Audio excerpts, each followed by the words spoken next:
Okay, we've already done the entry drill and the gathering water behind your blade drill, and then we've looked at the actual catch drill where we actually start to do the first part of the stroke by engaging our paddling side hips against a fully secured and loaded paddle. So now what we're going to do is we're actually going to start to take that catch drill and we're going to apply it to actual paddling. So when I did the catch drill, I just got my hips engaged and then I kind of rewound through the water, got my hips engaged, rewound through the water. I did that a number of times. Now I'm actually going to paddle and I'm going to be moving my board forward. But what you want to do in this drill is you want to think about getting everything done as early as you can in the stroke, unnaturally early. Remember, drills are exaggerations, so this shouldn't look like a normal paddling stroke. It should look like an exaggerated paddling stroke where you're focusing only on the front of your stroke.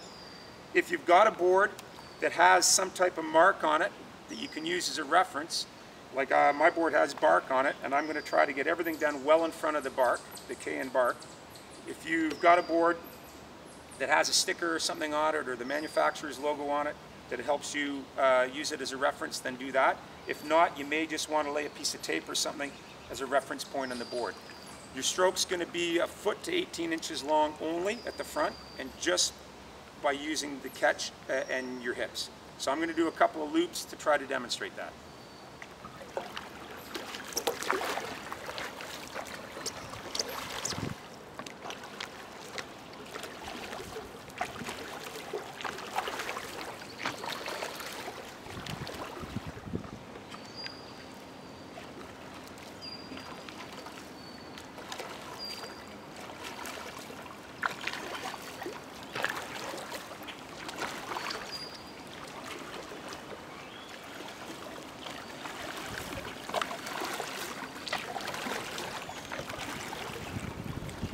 Doing the drill where you're working on your catch while you're actually paddling, you're trying to get your whole stroke done early, and that means the main pulling, just using the catch, is going to be done on my board.